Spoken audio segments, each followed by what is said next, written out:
Que le Seigneur nous bénisse tous au nom de Jésus. Shalom à toi ce soir. Nous sommes là pour le 11e jour donc, de notre moment de jeûne. Je m'excuse pour hier. Plusieurs personnes m'ont attendu pour le direct, mais hier j'ai eu un empêchement, je n'ai pas pu. Donc je m'excuse. Aujourd'hui donc nous continuons donc notre direct. Et donc nous sommes donc au 11e jour de notre moment de jeûne et de prière. Alléluia. Et je rappelle que le thème de ce moment du 21 jours, c'est « Je mets en Sion une pierre d'achoppement ». Et aujourd'hui, nous allons étudier un sous-thème. Le sous-thème, c'est « Si l'Éternel le bâtit ». Vous savez, pour ne pas que nous ayons la confusion, pour ne pas que nous soyons confus devant beaucoup de situations, pour ne pas que nous vivions des réalités véritablement qui amènent le monde à se poser des questions sur nous, nous devons apprendre à bâtir avec le Seigneur. Donc le thème c'est « Si le Seigneur ne bâtit ». Notre texte de base, c'est donc dans le livre de Psaume 127 à partir du verset 1, Cantique des degrés de Salomon. Si l'Éternel ne bâtit la maison, ceux qui la bâtissent travaillent en vain. Si l'Éternel ne garde la ville, celui qui la garde veille en vain. C'est en vain que vous vous levez matin, vous courez, vous couchez-vous tard, et mangez-vous le pain de douleur. Amen. Donc, ce passage ici relate clairement cette idée-là. Si l'Éternel ne bâtit, celui qui bâtit, bâtit en vain. Si l'Éternel ne veille, celui qui veille, veille en vain. Ici, donc, le passage nous dit clairement que nous devons apprendre à associer Dieu dans tout ce que nous faisons. Nous devons associer Dieu dans tout ce que nous désirons. C'est très important.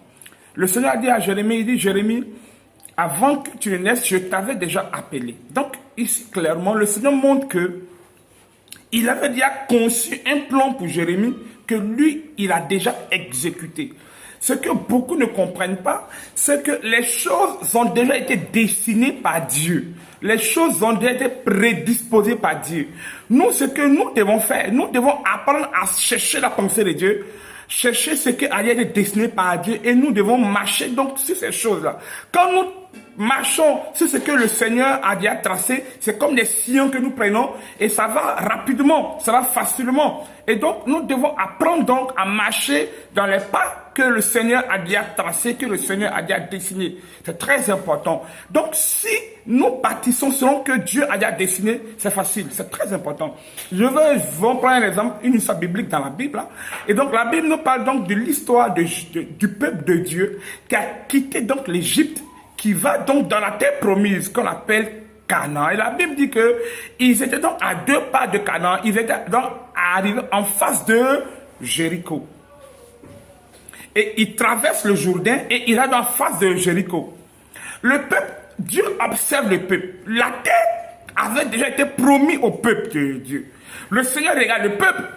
Et le Seigneur sait que le peuple était fatigué, le peuple était épuisé. Or, Jéricho était une ville fortifiée, une ville imprenable, une ville forte, une ville puissante. Et donc, le Seigneur va dire à Jéricho, plutôt à Josué, écoute-moi, cette ville-là, je vous la donne.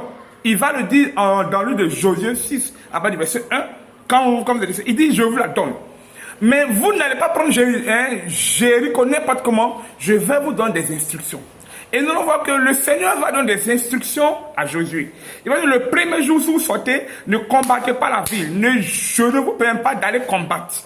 Ce que vous allez faire, le premier jour, vous sortez, vous faites le tour de la ville. Le second jour, vous faites le tour, ne faites pas de bruit, taisez-vous, ne parlez pas. Et le peuple va sortir, le peuple va obéir à la voix de l'Éternel. Le peuple va obéir à l'instruction de Dieu. Et le peuple va sortir, et le peuple va faire, le premier jour, le peuple va faire une fois le tour, il va repartir. La seconde fois, le peuple va faire une fois le tour, va repartir. Mais pendant que le peuple de Dieu est en train de faire ces choses, les habitants de Jéricho se posent des questions, mais disent, qu'est-ce que se passe? Et c'est tellement qu'ils étaient en train de se moquer de ce peuple pour dire, mais il faut des choses qu'on ne comprend pas. Au lieu de venir combattre, vous faites le tour et vous repartez. Jéricho avait sa confiance dans sa forteresse.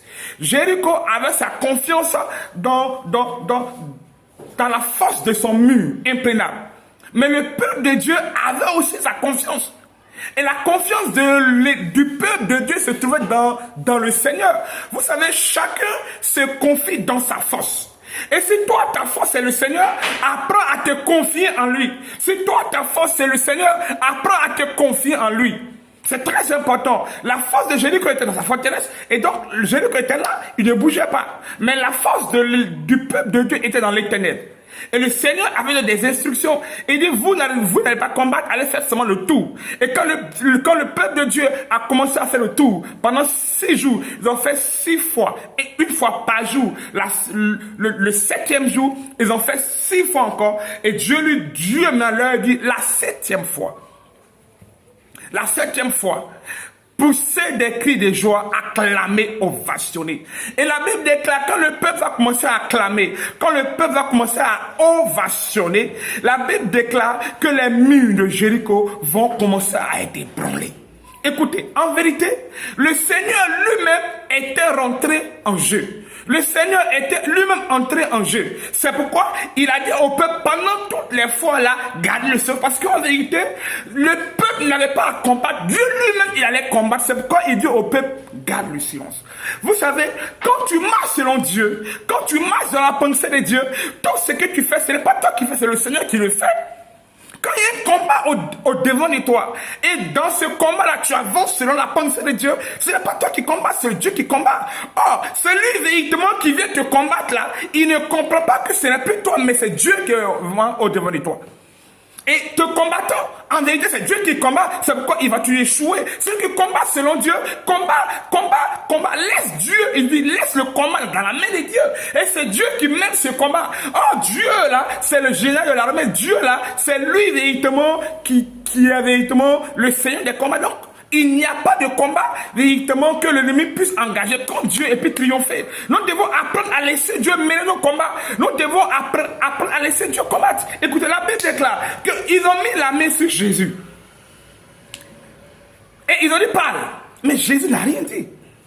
Pourquoi? Parce qu'en vérité, le combat là, le Seigneur devait mener ce combat pour lui. Donc il a gardé le silence jusqu'au bout. Les gens n'ont pas compris. Mais pourquoi ne comprennent pas que même le silence est une forme de combat? Le silence, c'est laisser Dieu combattre. Le silence, c'est laisser le combat à Dieu. Je dis à quelqu'un, je dis à un enfant de Dieu, ce n'est pas à tout qu'on répond. Ce n'est pas à tout injure qu'on répond. Ce n'est pas dans tout combat qu'on s'implique. Souvent, le silence est un combat. Le silence est une forme de combat. Et le silence là, c'est laisser Dieu combattre. Le silence là, c'est pourquoi le Seigneur a dit à son peuple, garde le silence. Le Seigneur dit à Moïse, devant la mer rouge, il dit, mais pourquoi le peuple crie? Pourquoi le peuple se lamente? Garde le silence et regarde la délivrance qui vient de l'Éternel. Je veux dire à quelqu'un ce soir, garde le silence et regarde la délivrance qui vient de la part de ton Dieu. Devant la mer rouge qui est au devant de toi, garde le silence et regarde la délivrance qui vient de la part de ton Dieu. Face à ce Goliath qui est au devant de toi, garde le silence et regarde la délivrance qui vient de la part de ton Dieu. Devant le combat, devant la réalité, devant la forteresse qui est au devant de toi, apprends à garder le silence et regarde la délivrance qui vient de la part de ton Dieu.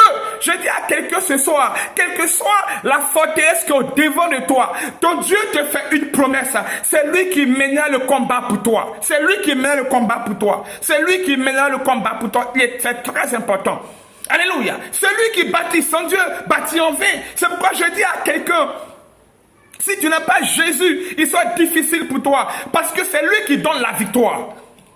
C'est lui qui donne la victoire. Si tu n'as pas Jésus, il sera difficile d'avoir de grandes victoires. Pourquoi? C'est lui qui donne la victoire. C'est pourquoi je dis à un enfant de Dieu, tu as fait la bonne part de marcher avec le Seigneur. Maintenant, compte sur lui et marche selon lui. Quand il est écrit dans le Deutéronome, si tu obéis à la voix de l'Éternel ton Dieu, si tu obéis à la voix de l'Éternel. C'est pourquoi nous devons apprendre à obéir à la voix. Parce que quand tu obéis à la voix, il y a des grandes choses qui s'opèrent. J'entends les enfants qui disent non, moi je serai en haut, je ne serai pas derrière, ainsi de suite. Mais avant véritablement de voir ces promesses se matérialiser, lis la Bible. La Bible dit, si tu obéis à la voix de l'Éternel ton Dieu, si tu obéis à la voix de l'Éternel ton Dieu, voici les miracles qui vont t'accompagner. Tu ne seras pas à la queue, mais tu seras à la tête. Tu ne seras pas dernier, mais tu seras premier. Et ainsi de suite. Les promesses qui sont rattachées à cela sont énormes. Les promesses qui sont rattachées à cela sont énormes.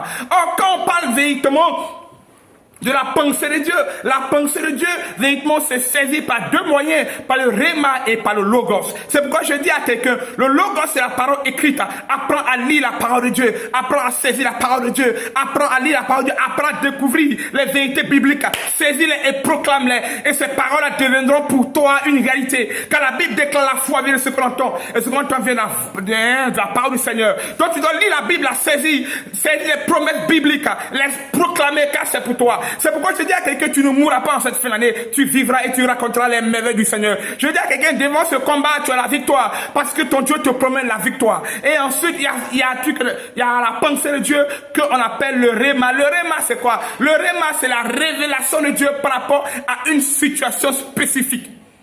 La réponse de Dieu, la révélation de Dieu. C'est pourquoi, enfant de Dieu, tu dois apprendre à voir le Réma. Le Réma par rapport à la situation. Le Réma par rapport à ce que tu vis. Le Réma par rapport à ce que tu traverses. On a la pensée de Dieu, on ton prière. Et cherche la pensée de Dieu. Le Seigneur te donnera le Réma, la pensée juste. Et quand tu marches là selon ce Réma, tu verras la victoire.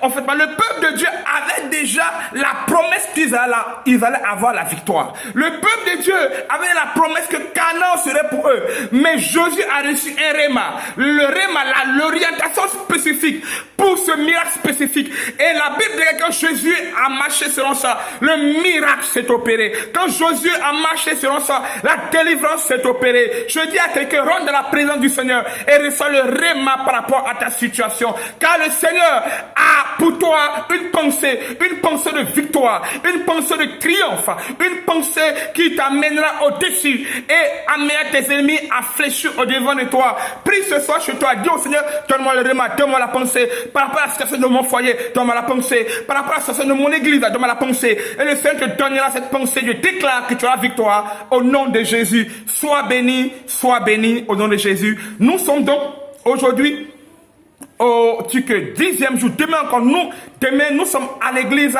c'est à la mission de la Kiss le Rock située précisément à Yopougon, Maroc.